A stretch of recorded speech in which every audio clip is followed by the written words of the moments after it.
खबर देखने से पहले इस चैनल को सब्सक्राइब करें।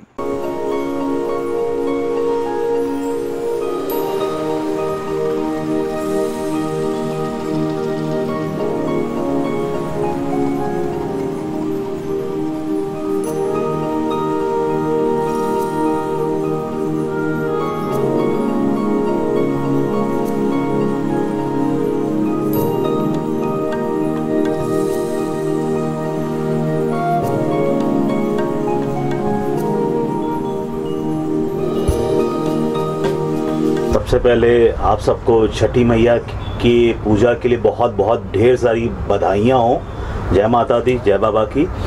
दूसरी चीज़, आज यहाँ पे जो हम सब मिलके जो इकट्ठा हुए हैं, रापची ओरिजिनल्स हमने 3 अगस्त 2019 को इसका ऐप का नाम अनाउंस किया था और 20 फरवरी 2020 को हमने इसको ऑन एयर किया था।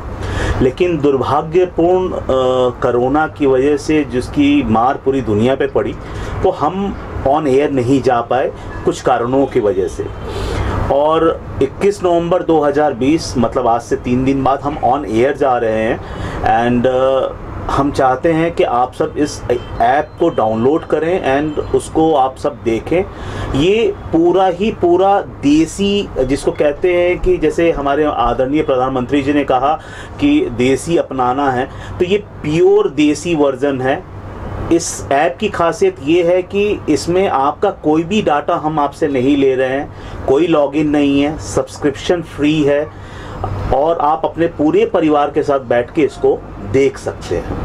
तो ये भी जानना चाहूँगा कि कोई चीज़ की शुरुआत होती है, कोई बैकग्राउंड होता है, आपका बैकग्राउंड क्या है, आपकी टीम क्या है, उसके बारे में बताइए कि क्या करना। सर, मेरा बैकग्राउंड ऐसा है कि मैंने अपना career as a assistant production manager इस इंडस्ट्री में, टीवी इंडस्ट्री में चालू किया एंड वहाँ से जो सफ़र चालू हुआ, कारवां आज से 12 साल पहले चालू हुआ।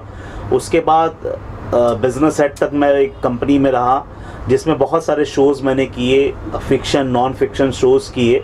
और मैं 2017 में, नवंबर 2017 में मैंने अपनी कंपनी फॉर्म की, water drop entertainment and media private limited, जिसमें हमने क्राइम अलर्ट प्रोड्यूस किया। और अपने पिताजी के आशीर्वाद से मैं पहला प्रोड्यूसर बना जो एक क्राइम बेस्ड शो को फॉरेन में शूट किया।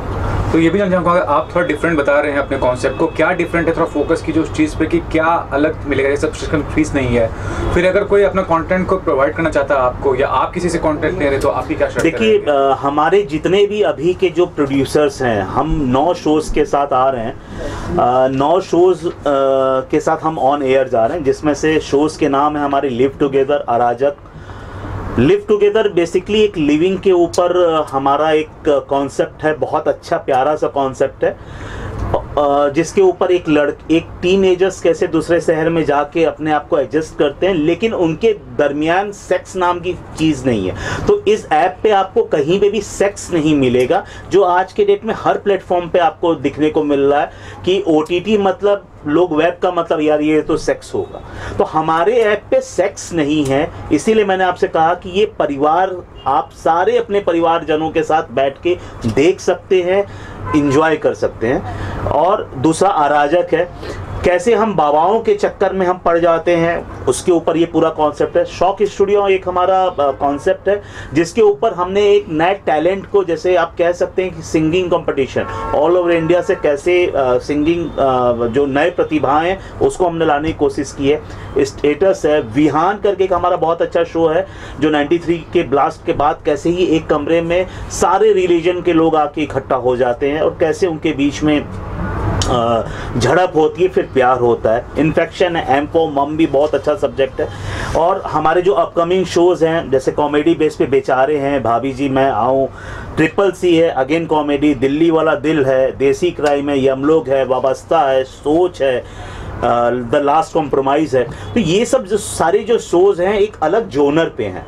और सबसे मज़े की बात ये है कि इसमें कोई भी पुराना प्रोड्यूसर नहीं है, इस सारे हमारे सीरीज़ में नए प्रोड्यूसर्स हैं।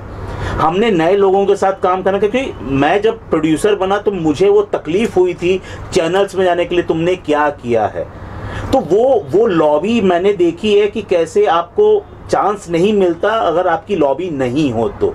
इसीलिए हमारे यहाँ सारे नए प्रोड्यूसर्स हैं और हम हमेशा नए प्रोड्यूसर के साथ काम करना चाहते हैं, क्योंकि उनके अंदर वो जोश है, वो कुछ करने की क्षमता है, ये चीज़ है। लेकिन सर ये भी जानना चाहूँगा, कंपटीशन भी बहुत है, काफ़ी मेजर मतलब प्लेटफॉर्म है आपको, या हॉटस्टार की बात कर लें या आप नेटफ्लिक्स की बात कर लें, तो उसमें जो कंपटीशन है कैसे आप जितने कंपनीज हैं वो कैसे सर्वाइव कर पाएगी, क्योंकि वो लोग सारी बड़ी फिल्में लेती हैं, उनका रेवेन्यू जनरेशन भी काफ़ी होता है, क्या कहना चाहेंगे? सर देखिए, इसका सबसे बड़ा एग्जांपल मैं दूंगा, पिछले 18 सालों तक मीडिया लाइन में एक मात्र चैनल था आज तक जो एक छत्र राज कर रहा था। मैं माफ़ी चाहूँगा, मैं किसी को एलिगेशन नहीं लगा रहा हूँ। वहीं पे आर भारत करके एक चैनल आया जिनकी टीआरपी जैसे भी आई, टीआरपी आज के डेट में उनकी टीआरपी है, उन्होंने वो मेहनत की, आज उनकी टीआरपी वहाँ पे है, आज वो नंबर 1 चैनल बने हैं। तो इससे ये बात सिद्ध होती है कि अगर आपके पास अच्छा कंटेंट है और आपकी नीयत साफ है तो आप आगे बढ़ सकते हैं।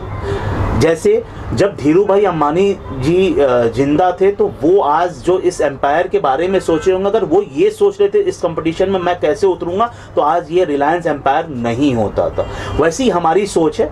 हाँ ठीक है, हम उतने बड़े प्लेटफॉर्म नहीं, हमारे शोज़ के बजट उतने हाईफाई बजट नहीं है, एक शो की बजट 2 करोड़ 3 करोड़ रुपए पर एपिसोड नहीं है, मैं मानता हूँ।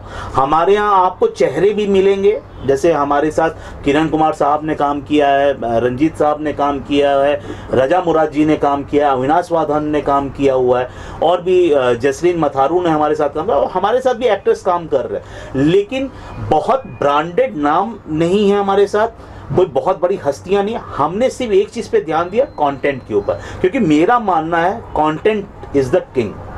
सर ये भी जानना चाहूँगा, हाल ही में अभी न्यूज़ आया कि मिनिस्ट्री ऑफ इंफॉर्मेशन ब्रॉडकास्टिंग बोली है कि वो रजिस्टर्ड करे ओटीटी प्लेटफॉर्म्स को, उसके लिए बताइए वो कितना बेहतर होगा, या क्या है रेवेन्यू जो जनरेशन होगा उसका हिस्सा गवर्नमेंट को जाएगा, टैक्स क्या है वो चीज़? देखिए, मैं आपको एक आपने बहुत अच्छा सा क्वेश्चन पूछा है, मैं इसका जवाब बिल्कुल देना चाहता हूँ।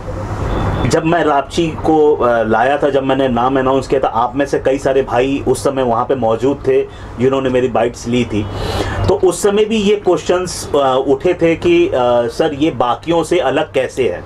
तो मैंने उस समय भी ये एकदम क्लियर कट जवाब दिया था कि इस पे सेक्स नहीं रहेगा। तो मेरे जो बहुत करीबी लोग थे या जो मेरे फंडर्स थे वो मेरे साथ बैकआउट कर गए, यार जब सेक्स नहीं है तो तुमको रेवेन्यू कहाँ से जनरेट होगा। तो मैंने कहा कि सर मेरी भी एक 15 साल की बेटी है, मेरी भतीजियाँ बड़ी हैं, 16-17 साल की वो भतीजी है, इवन मेरी भतीजी मेरे ऑफिस में भी वर्क करती है।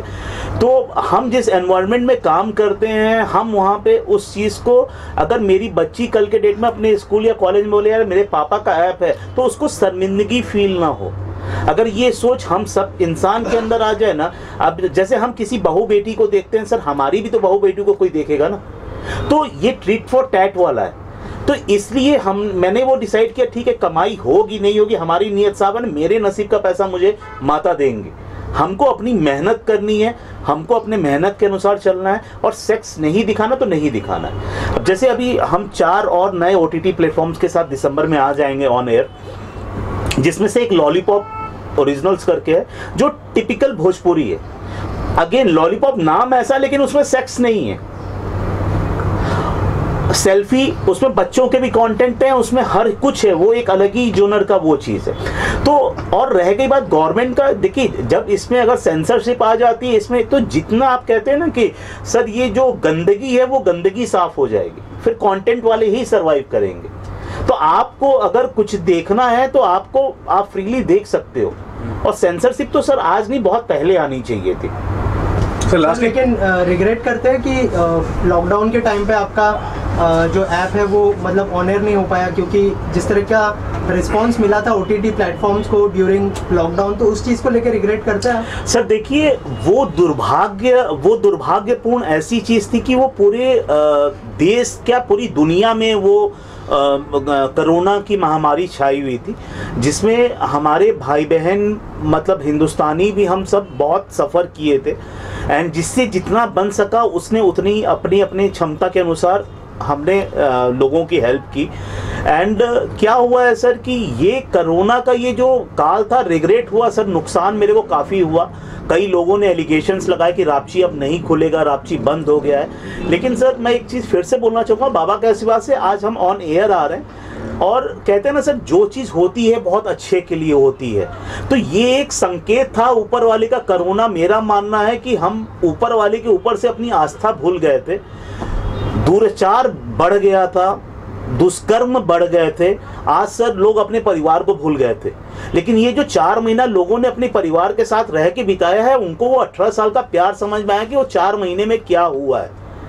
तो ये सर एक कहते हैं ना कि नेचर के अगेंस्ट में हम जाएंगे तो उसका विपरीत वो चीज़ होता है। सेम चीज़ है। एंड सबसे बड़ी चीज़ है कि सर ठीक है, नुकसान हुआ है, तो अगर बिजनेस करने हम बैठे हुए हैं तो नुकसान फायदा तो होता रहता है सर। सर लॉकडाउन के टाइम पे माइथोलॉजिकल शोज को भी काफ़ी पसंद किया गया, जैसे रामायण, महाभारत, तो ऐसा कुछ आपने सोचा है आपके ऐप के लिए?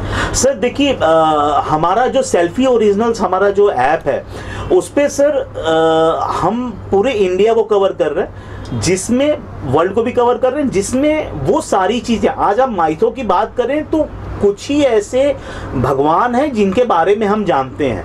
हमारा आज आप कहीं पे भी किसी भी धर्म के बारे में बात कर लीजिए तो लोग 4 लाइन हर धर्म के बारे में बोल लेंगे, लेकिन उसका तथ्य उनको नहीं मालूम है, उसका इम्पैक्ट उनको नहीं मालूम, उसके बारे में कुछ भी उनको नहीं है। उन्होंने कान से सुना, वो आपके सामने उस पर करते हैं और उस पर बहस पे आ जाते हैं, जिसके वजह से बहुत सारी डिस्प्यूट्स भी हो जाते हैं। तो सर हमारा ये कंसर्न है कि हम उस चीज़ को और उजागर करें और मतलब विस्तृत तरीके से पूरा डीपली उसको हम दिखाएंगे कि कैसे हैं। अब जैसे कहते हैं कि आज कितने शक्तिपीठ है, बहुत सारे लोग कहते हैं 52 शक्तिपीठ है, कई लोग कहते हैं 64 शक्तिपीठ है।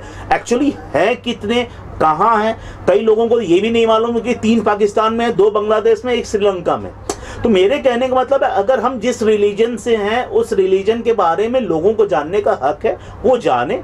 और क्या है कि सर ये माइथो आज भी देख लीजिए, रामानंद सागर का जो साहब जी का जो रामायण था सर, इस लॉकडाउन में भी उसकी टीआरपी सबसे हाई रही। इसका मतलब सर आज भी वो लोग पसंद करते हैं और लोग अपने कल्चर को फिर से याद करना चाहते हैं। और मैं भी चाहूँगा कि हमारी जो आने वाली जनरेशन है वो हमारे कल्चर को याद रखे और उस पर अमल करे।